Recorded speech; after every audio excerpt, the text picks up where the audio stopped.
Présent au Salon de l'agriculture, de l'élevage, de l'environnement et de l'hydraulique Sahel Niger 2025, Abdel Nasser Amadou, jeune entrepreneur visionnaire, a captivé l'attention avec son entreprise innovante Saveur Bio.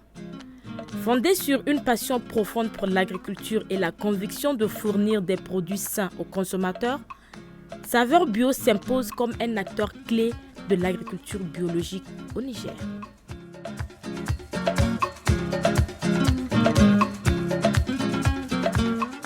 Je m'appelle Hamad Abdel Nasser. Je suis le promoteur de Saveur Bio 227. Saveur Bio 227, c'est une entreprise agricole à 100% biologique, donc articulée autour de deux axes principaux. Je dirais que l'événement du Sahel-Niger est vraiment un élément pour nous, un élément d'ailleurs très important pour nous, pour l'entreprise. Là, ça nous permet vraiment de faire connaître notre entreprise et nos produits aussi. Parce que oui, comme tout le monde le sait, Sahel Niger regroupe plus de 15 pays. Voilà, donc vous voyez, c'est vraiment une occasion pour nous. Et c'est une occasion pour nous pour faire savoir pour faire connaître nos produits.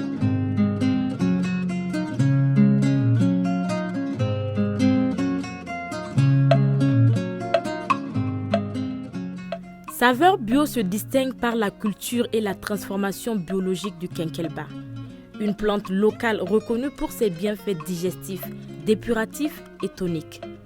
En proposant du thé de quinquelba et en explorant d'autres productions agricoles biologiques, l'entreprise diversifie son offre tout en mettant en avant les richesses naturelles du Niger.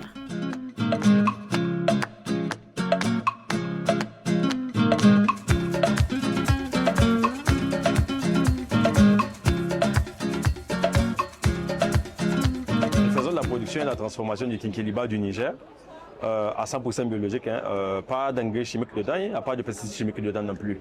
Donc la transformation se fait sur trois couches principaux. Donc pour le moment, nous avons la poudre de quinqueliba qui est là, nous avons le thé de quinqueliba et les infusions de quinqueliba. Et maintenant, le deuxième axe, c'est plus sur le maraîchage, donc principalement de la tomate biologique. Nous sommes dans le bio, oui. Mais nous, notre avantage, c'est que nous permettons à ce que tout le monde soit capable d'avoir des produits bio. C'est-à-dire que nous vendons les produits à vraiment des prix abordables pour vraiment permettre à la population, à tout un chacun, d'avoir son compte.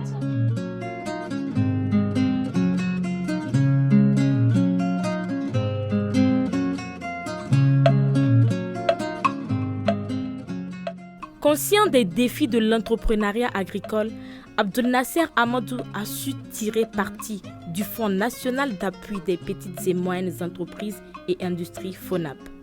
Ce soutien stratégique a permis à Saveur Bio d'améliorer la qualité de ses produits et de renforcer sa présence sur le marché.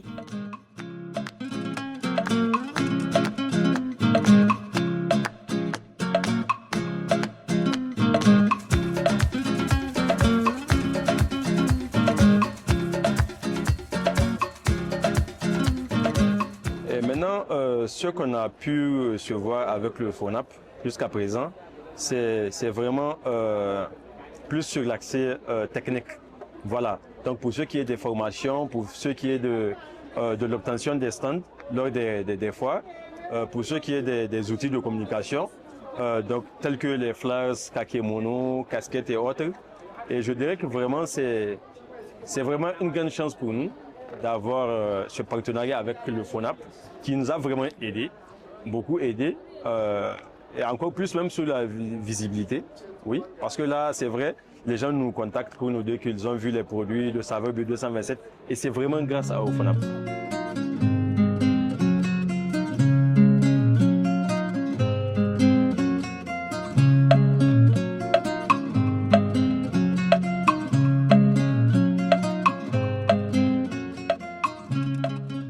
Avec des initiatives comme celle de Saveur Bio, l'agriculture nigérienne prend un nouveau tournant vers la valorisation des ressources locales et l'innovation.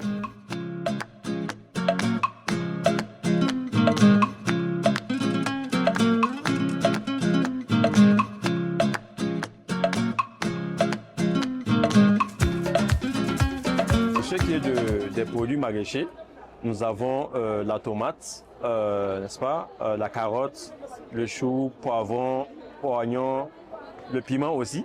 Voilà, surtout pour le piment, nous avons une nouvelle variété d'ailleurs que nous sommes en train d'expérimenter. Donc là, c'est la variété, voilà, je vais vous montrer ça. Là, c'est la variété démon rouge. C'est ça le nom de la variété, démon rouge F1. Voilà, vous voyez.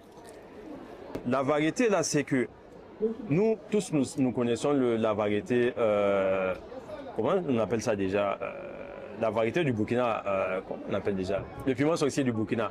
Voilà, mais ça, c'est pas le piment sorcier, mais je dirais que c'est encore plus fort que le piment sorcier. Vous voyez. Donc, ce même produit, on a ça en séché, donc dans des paquets, transformés, oui, dans des paquets, et aussi nous faisons de la purée de piment avec ce même piment. Donc la purée est assaisonnée avec de l'ail, du gingembre, le sel et l'huile aussi pour la conservation. Donc voilà pour ce qui concerne le piment là. Et donc je tiens à préciser que le site de production c'est Assaï. Donc Assaï précisément à Loncha Kaina, où nous faisons la production. Donc tous les produits que j'ai cités précédemment sont produits sur le même site de production. Et pour ce qui est du personnel, sur le site de production, nous avons 5 ouvriers qui sont là de façon permanente et on arrive à recruter jusqu'à 10 à 15 personnes au cours de l'année, donc par production. Donc si on fait des récoltes comme pour ce qui est de la tomate, pour ce qui est de la papaye, on embauche des gens qui viennent pour nous aider avec la main-d'œuvre. Voilà, pour mon mot de fin, je dirais que je lance un appel à toutes les entreprises, donc toutes les entreprises PME et PMI qui ne connaissent pas le FONAP, n'est-ce pas, de se rendre au FONAP pour vraiment avoir des avantages, des raccourcis qui m'ont moi-même permis, n'est-ce pas, d'accélérer, d'aller de l'avant, vous voyez. Parce que c'est à travers ce partenariat-là que j'ai pu avoir des stands. Et là, ça me fait au moins 4 fois, n'est-ce pas, à laquelle j'ai eu à participer. Et c'est vraiment grâce à l'accompagnement du FONAP. Vous voyez, donc vraiment, je les invite à se rendre là-bas. Hormis l'accès, comment on appelle ça, l'accès au financement, qui est un volet. Il y a l'accès technique aussi qui est là, avec les formations, les stands et autres. C'est vraiment beaucoup. Donc vraiment, je vous encourage, je vous propose vraiment d'aller voir le FONAP et être accompagné dans ce sens. Merci bien, monsieur Nasser.